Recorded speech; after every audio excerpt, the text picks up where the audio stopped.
Ciao, io sono Etta, sono autistica e sto per dire la mia, nostra, sull'imminente giornata mondiale per la consapevolezza sull'autismo, che è il 2 di aprile ed è quella giornata in cui palazzi e municipi si illuminano di blu e veniamo bombardati da immagini di pezzi di puzzle, di solito blu o azzurri, e da richieste di aderire a raccolte fondi. Ma perché i pezzi di puzzle blu? E perché le tinte blu? E cosa vuol dire consapevolezza dell'autismo?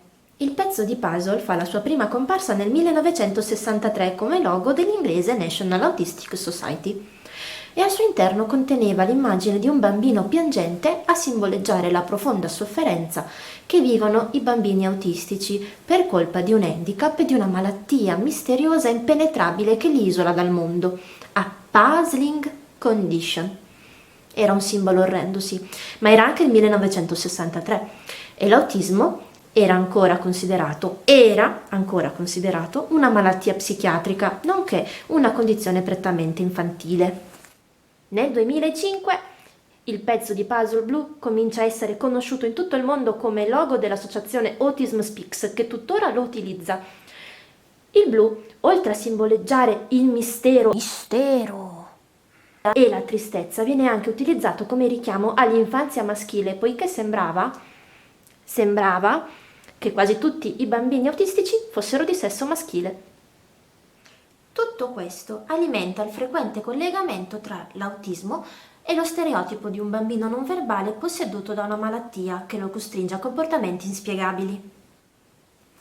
Autism Speaks inizia il suo operato organizzando raccolte fondi per finanziare una ricerca medica che trovi una soluzione all'autismo, una cura, utilizzando un linguaggio come bambini rubati e tragedia.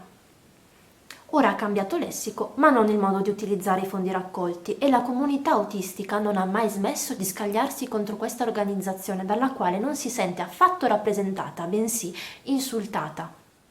Così come non si sente affatto rappresentata dal blu o da un pezzo di puzzle, preferendo i colori dello spettro, cioè i colori dell'arcobaleno sfumati tra di loro, il rosso o l'oro. Le persone autistiche non sono enigmi.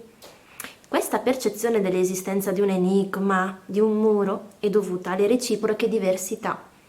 Noi esperiamo il mondo diversamente, pensiamo diversamente, usiamo il linguaggio in modo diverso ed è come se appartenessimo a un'altra cultura. Per noi è difficile comprendervi e per voi è difficile comprenderci. La giornata del 2 aprile viene ufficialmente collegata all'autismo nel 2007, quando le Nazioni Unite la designano come data ufficiale per tutte le organizzazioni per l'autismo degli Stati membri per collaborare per le comuni finalità e per gli stessi Stati per incoraggiarli a intraprendere misure di sensibilizzazione.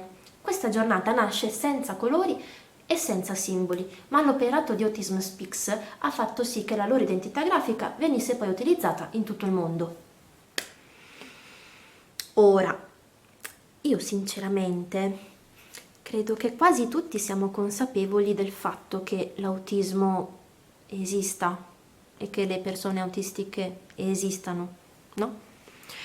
E se volete accendere lucine o illuminare palazzi, fatelo pure. E benvengano i momenti di condivisione, benvengano le campagne di sensibilizzazione, benvengano le raccolte fondi, se servono davvero per creare inclusione e come supporto alle famiglie. Purtroppo a causa dell'emergenza sanitaria che stiamo vivendo in questo 2020, quasi tutte le iniziative per il 2 aprile sono state annullate. Ma se pensate davvero che l'autismo possa essere un argomento che vi sta a cuore, la cosa più importante che potete fare, la potete fare da casa, e cioè informarvi. Potete visitare siti di comprovata validità scientifica e potete anche andare oltre, non limitandovi a sentire solo la voce di chi l'autismo sì lo vive, ma da spettatore. Potete informarvi da chi l'autismo lo vive come una condizione pervasiva della sua quotidianità. Potete usare i cosiddetti autistici ad alto funzionamento per comprenderlo.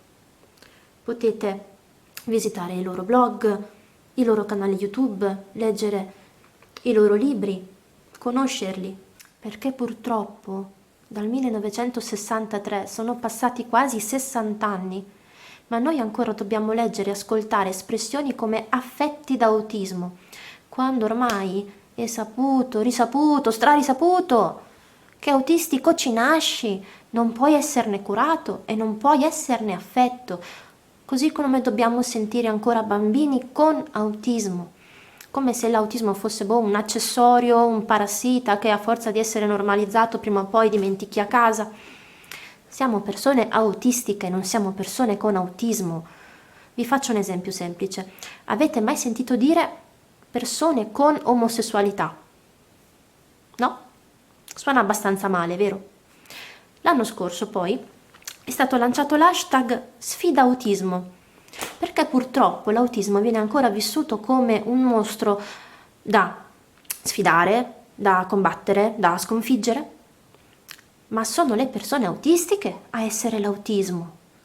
Il mostro da sconfiggere, semmai, è il pietismo, non ne abbiamo bisogno. E così come non abbiamo bisogno probabilmente della consapevolezza, quella ormai si spererebbe che dovrebbe essere scontata. Abbiamo bisogno di una corretta informazione, abbiamo bisogno di accettazione e di inclusione, abbiamo bisogno di un ancora maggiore accesso alle diagnosi, abbiamo bisogno di professionisti formati e aggiornati per tutti i bambini e gli adulti appartenenti a tutto lo spettro autistico. Andiamo oltre gli stereotipi, andiamo oltre i blu e i pezzi di puzzle. Possiamo farlo insieme. Stiamo attenti al linguaggio e ai simboli che utilizziamo, perché il linguaggio crea cultura e la cultura influenza il mondo in cui viviamo. A tutti un buon 2 aprile e viva la diversità!